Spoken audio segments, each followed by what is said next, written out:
So hi guys, welcome back to my two videos. तो इस video में दोस्तों डिस्कस करने वाले हैं यहाँ पर कुछ ऐसी कंपनी को जिसमें नेक्स्ट ट्रेडिंग डे काफ़ी अच्छी खासी तेज़ी आपको देखने को मिल सकती है।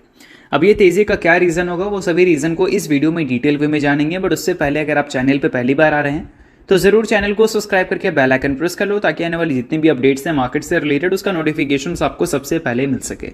तो चलिए वीडियो की शुरुआत करते हैं। पहली कंपनी को डिस्कस करते हैं जिसका शेयर प्राइस जो है वो 1459 का है।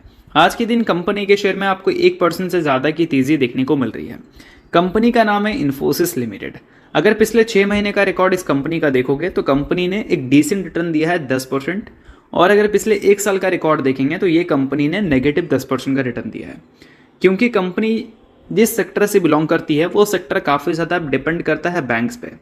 बैंकिंग सेक्टर जब अच्छा कर रहा होता है तो ये कंपनी काफ़ी ज़्यादा अच्छा कर रही होती है, और बैंकिंग सेक्टर जब खराब कर रहा होता है तो ये सारी कंपनी के नंबर्स भी वीक होते हैं, जिस वजह से शेयर प्राइस में भी आपको इसका इफेक्ट देखने को मिलता है। अब रिसेंटली देखा था हमने कि इंटरेस्ट रेट बढ़ने की वजह से सिलिकॉन वैली बैंक जब कोलैप्स की थी, और भी काफ़ी सारी जो रीजनल बैंक थे यहाँ पर यूएस का, वो कोलैप्स जब की थी तो उस वजह से काफ़ी सारी टेक कंपनीज के नंबर वीक आने के चांसेस थे, और वीक हमें आते हुए देखने को मिले भी, जिसमें ये कंपनी के भी नंबर्स थे। और इस वजह से कंपनी के शेयर में वैसी परफॉर्मेंस आपको देखने को नहीं मिली जैसी परफॉर्मेंस अक्सर देखने को मिलता था। बट कंपनी में पिछले कुछ टाइम से जो गिरावट आपको देखने को मिल रही है, ये गिरावट आपको लॉन्ग टर्म पीरियड पे देखने को नहीं मिलेगा। लॉन्ग टर्म पीरियड में ये कंपनी अच्छी है, कंसिस्टेंट कंपनी रहेगी, डिसेंट रिटर्न कंपनी आपको ज़रूर बनाकर दे सकती है। अब इस कंपनी में नेक्स्ट ट्रेडिंग डे तेज़ी आपको देखने को मिल सकता है। इसका एक काफ़ी बड़ा रीज़न है कंपनी से रिलेटेड एक पॉजिटिव न्यूज़ का आना। फिलीपींस बेस्ड एक बैंक है जिसका नाम है बैंक ऑफ कॉमर्स। उन्होंने इन्फोसिस को फिलहाल सिलेक्ट किया है अपने कोर बैंकिंग ट्रांसफॉर्मेशन के लिए। इन्फोसिस ऑलरेडी बैंक्स को सर्विसेज प्रोवाइड करती है डिजिटल ट्रांसफॉर्मेशन बेसिस पे, और वही चीज़ को लेकर यहाँ पर बैंक ऑफ कॉमर्स ने इन्फोसिस को सिलेक्ट किया है उनके सर्विसेज को लेकर। सो ओवरऑल ये एक अच्छी न्यूज़ आप कंपनी से रिलेटेड कंसिडर कर सकते हैं। कंपनी जिस बिजनेस में ज़्यादा फोकस करती है banking, financial services and insurance में, उससे रिलेटेड अगर कंपनी को डील्स मिल रही हैं, कंपनी को न्यूज़ मिल रहा है या पॉजिटिव कॉन्ट्रैक्ट्स मिल रही हैं, तो वो चीज़ कंपनी के लिए एक अच्छी बात है।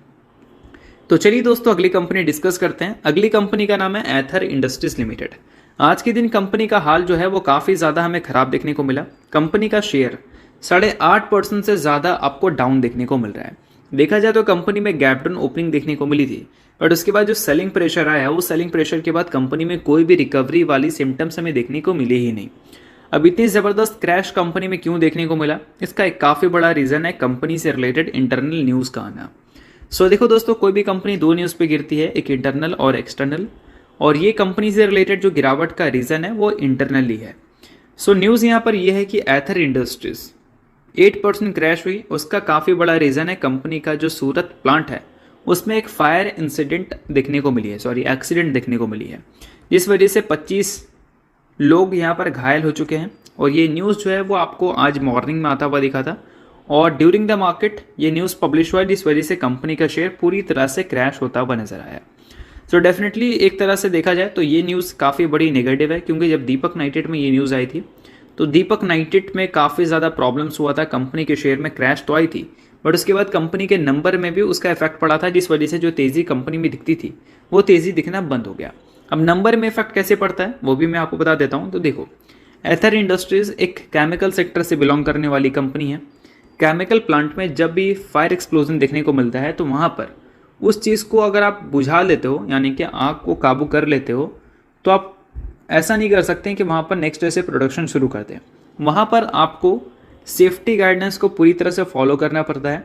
सेफ्टी गाइडेंस को अगर आप फॉलो कर देते हैं, सब कुछ ओके होता है, तो फिर गवर्नमेंट की टीम आती है उसको इंस्पेक्शन करने के लिए, और वो रिव्यू करते हैं, और वो रिव्यू करने के बाद आगे कंटिन्यू करते हैं कि ये प्लांट अब यहाँ पर प्रोडक्शन के लिए सही है या नहीं, एम्प्लॉयज़ के लिए सही है या नहीं। उनको सही लगता है तब उनको क्लीन चिट मिलता है, तब वो प्रोडक्शन अपना शुरू कर सकते हैं। और ये चीज़ में ऐसा नहीं है कि 1 से 2 दिन का टाइम लगता है, ये चीज़ में एटलीस्ट 1 से लेकर 1.5 महीने का टाइम लगता है। तो 1 से लेकर 1.5 महीने तक हो सकता है कि कंपनी के प्लांट में कोई आपको प्रोडक्शन देखने को ना मिले, और प्रोडक्शन अगर देखने को मिलता है तो कंपनी फेज़ वाइज फिर प्रोडक्शन करती हुई नजर आएगी, तो कंपनी के नंबर्स में इससे डेफिनेटली इफेक्ट पड़ सकता है। तो चलिए अगली कंपनी डिस्कस कर लेते हैं। अगली कंपनी का नाम है CDSL, central depository services India limited. आज के दिन की बात करें तो CDSL में काफ़ी अच्छी तेज़ी हमें देखने को मिल रही है। तेज़ी को नोट करेंगे तो वो 5.5% तक आपको देखने को मिलेगा। बट CDSL को आगे डिस्कस करने से पहले दोस्तों, काफ़ी सारे लोग काफ़ी सारी अलग अलग कंपनीज का नाम मुझे कमेंट करते हैं कि इस कंपनी में आज के दिन तेज़ी क्यों है, इस कंपनी में आज के दिन गिरावट क्यों है। अब सभी कंपनी को तो डिस्कस करना इम्पॉसिबल है, तो इसके लिए मैंने एक टेलीग्राम ग्रुप ओपन कर रखा है, जिसका लिंक आपको डिस्क्रिप्शन में मिल जाएगा। उस लिंक के थ्रू उस ग्रुप को ज्वाइन कर लेना। उस ग्रुप में आपको सभी इन्फॉर्मेशन मिल जाएगी। कोई भी स्टॉक से रिलेटेड जब न्यूज़ आती है तो उसका स्क्रीनशॉट मैं वहाँ पर डाल दूंगा, या फिर वॉइस के जरिए आपको बता दूंगा कि आपको वो स्टॉक में वैसे मूवमेंट क्यों देखने को मिली है। तो उससे आपको आइडिया लग जाएगा कि वो स्टॉक में ऐसा मूवमेंट क्यों देखने को मिला है। तो इस वजह से टेलीग्राम का जो लिंक है वो आपको डिस्क्रिप्शन में मिल जाएगा। उस लिंक को जाकर चेकआउट कर लेना और टेलीग्राम चैनल को भी ज्वाइन कर लेना। सो आज के दिन की बात करें तो CDSL में काफ़ी कमाल की तेज़ी थी, और आज के दिन का हाई अगर आप देखो तो 1917 का है, और कंपनी का 52 वीक हाई देखो तो वो भी आपको सेम दिखेगा। तो आज के दिन कंपनी ने अपने 52 वीक हाई को, जो कंपनी का प्रीवियस 52 हाई था, उसका कंपनी ने ब्रेकआउट किया, और फिर कंपनी में तेज़ी भी देखने को मिली। मैंने ड्यूरिंग द मार्केट इस कंपनी से रिलेटेड एक वीडियो अपलोड किया था, जिसमें मैंने बताया था कि अगर ये कंपनी 1897 जो कंपनी का हाई था उसका ब्रेकआउट करने के बाद अगर ऊपर सस्टेन कर जाती है तो नेक्स्ट ट्रेडिंग डे भी कंपनी में आपको तेज़ी देखने को मिल सकता है। सो आज के दिन तेज़ी तो कंपनी में अच्छी थी, बट ब्रेकआउट हो चुका है, सस्टेन भी ऊपर हो चुकी है, तो नेक्स्ट ट्रेडिंग डे भी इसका असर कंपनी में आपको देखने को मिल सकता है। तो चलिए अगली कंपनी डिस्कस करते हैं, जिसका नाम है वीबेल। सो आज के दिन की बात करें तो वीबेल में क्लोजिंग एक तरह से देखा जाए तो हमें फ्लैट ही देखने को मिली है, बट वीबेल से रिलेटेड एक काफ़ी बड़ी अपडेट हमें सुनने को मिल रहा है। अपडेट ये है कि वीबेल ने फिलहाल एक सब्सिडरी कंपनी को लॉन्च किया है, जिसका नाम है मोज़ेम्बिक। और ये सब्सिडरी कंपनी क्या करेगी? ये सब्सिडरी कंपनी मैन्युफैक्चरिंग करेगी, डिस्ट्रीब्यूशन करेगी। देखा जाए तो जो वीबेल का कामकाज है वही कामकाज यहाँ पर इसकी सब्सिडरी कंपनी भी करने वाली है। तो ओवरऑल अगर देखा जाए तो ये एक अच्छी बात है, और ये कहाँ करेगी तो साउथ अफ्रीका के मोज़ाम्बिक लोकेशन में। सो ओवरऑल ये एक अच्छी न्यूज़ है अगर आप वीबेल के पॉइंट ऑफ व्यू से देखा जाए तो, क्योंकि वीबेल डोमेस्टिक मार्केट को तो अच्छा खासा कैप्चर कर चुकी है, बट ग्लोबल मार्केट को भी कंपनी कैप्चर करने की कोशिश कर रही है। इस वजह से कंपनी काफ़ी सारी न्यू सब्सिडरी कंपनी को लॉन्च करती हुई दिख रही है। अगली कंपनी दोस्तों भारत हेवी इलेक्ट्रिकल्स लिमिटेड। आज के दिन की बात करें तो काफ़ी अच्छी तेज़ी थी। तेज़ी का एक काफ़ी बड़ा रीज़न था, और वो रीज़न था कंपनी को मिला एक काफ़ी बड़ा कॉन्ट्रैक्ट का वैल्यू जो है वो 2956 करोड़ का है, जिस वजह से कंपनी में काफ़ी अच्छी तेज़ी देखने को मिली। बट इस तेज़ी में कंपनी का जो प्रीवियस हाई था उसका कंपनी ने ब्रेकआउट कर दिया, और उस ब्रेकआउट के बाद आज के दिन जो कंपनी ने हाई बनाया है वो कंपनी का ऑल टाइम हाई है। ऑल टाइम हाई तो नहीं बोलेंगे, मतलब बोल सकते हैं कि 52 वीक हाई है।